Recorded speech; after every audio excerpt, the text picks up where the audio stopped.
Welcome to English Story Listening, where you can improve your English just by listening. Today, we have a fun mystery story for you. It's perfect for A2 learners. Let's begin.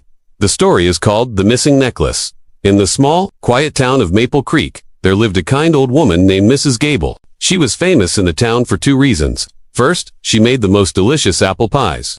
Second, she owned a beautiful pearl necklace. It was a gift from her husband many years ago, and she loved it very much. One sunny Tuesday morning, Mrs. Gable decided to host a small tea party.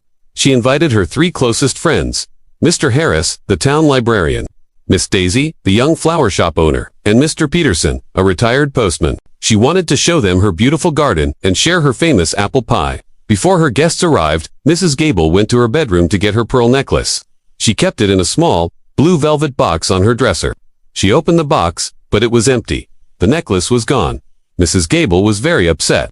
She looked everywhere. She looked under her bed, inside her drawers, and behind the curtains, but the necklace was nowhere to be found. Her heart felt heavy. That necklace held so many precious memories.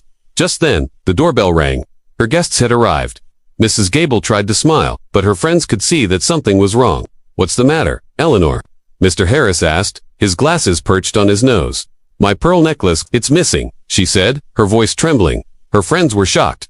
"Missing, but how?" Miss Daisy asked, holding a bouquet of fresh daisies. "I don't know," Mrs. Gable replied, wiping a tear from her eye. "It was in its box this morning. I am sure of it."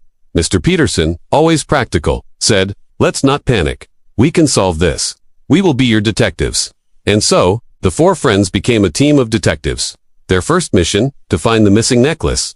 Mr. Harris, the librarian, was very good at thinking logically. He suggested they start by thinking about who could have entered the house. "Eleanor, did you have any other visitors today?" he asked. Mrs. Gable thought for a moment. "No, just the four of us. The door was locked all morning. I only opened it for you." "What about the windows?" asked Miss Daisy. "Were any of them open?" They all went to check. The windows in the living room and kitchen were closed. But when they went into the bedroom, they found the small window near the dresser was slightly open. Just enough for a hand, or maybe a small animal, to get through. "Aha, a clue," exclaimed Mr. Peterson. He looked closely at the windowsill. "Look here," he said, pointing. "There's a little bit of mud on the sill, and ... What's this?" "A black feather." "A black feather?" That was strange. There were no black birds that usually came near Mrs. Gable's house. Miss Daisy looked at the feather. "It's very shiny," she observed. The four friends sat down in the living room with their tea and apple pie, but their minds were busy with the mystery. So, someone or something came through the window, took the necklace, and left mud and a black feather. Mr. Harris summarized. "Perhaps it was a thief," suggested Mr. Peterson. "But why take only the necklace?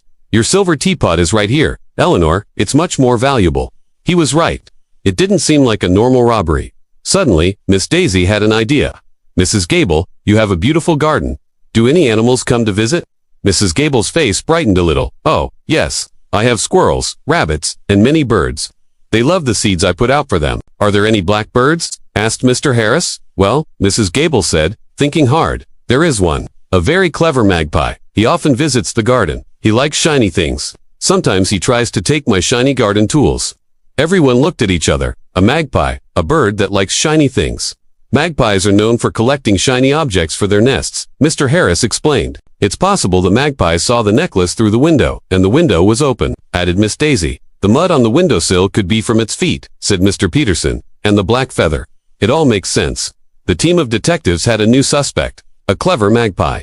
But where was its nest? Where did it take the necklace? "He usually flies towards the big oak tree at the back of the garden," Mrs. Gable said, hope returning to her voice. The four friends hurried outside.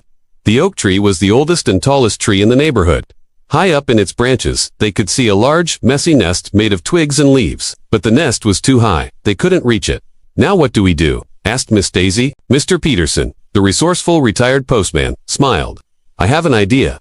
He went to Mrs. Gable's garden shed and came back with a long pole used for picking fruit. "Let's see if we can gently poke the nest." Carefully, Mr. Peterson raised the pole. He gently nudged the side of the nest. They all held their breath. A few twigs fell down. Then another small nudge. Something shiny fell out of the nest and landed softly in the grass below. It was the pearl necklace. Mrs. Gable gasped with joy. She ran and picked it up. It was a little dirty, but it was safe. "Oh, thank you all," she cried, hugging her friends. As she held her beloved necklace, the magpie flew down and landed on a nearby branch. It tilted its head, looking at the shiny pearls, and let out a loud squawk, as if to say, "That's mine." Everyone laughed. The mystery was solved. The thief was a bird with a love for beautiful things. They all went back inside to celebrate with a second slice of apple pie. The tea party was a success after all. Mrs. Gable was so grateful for her wonderful friends. They were the best detectives in Maple Creek. From that day on, Mrs. Gable always remembered to close her bedroom window, and sometimes she would leave a small, shiny bottle cap in the garden for the magpie, as a little gift for the clever bird who gave them all a day to remember. And that is the end of our story, The Missing Necklace. Did you guess who the thief was? This story used simple past tense verbs like was, went, opened, and found. Listening to stories like this is a great way to practice your English. I hope you enjoyed our little mystery. What did you think? Let us know in the comments. We love hearing from you. Thank you for listening to English Story Listening. If you like this story, please give us a thumbs up and subscribe to our channel for more stories every week. See you next time. Bye for now.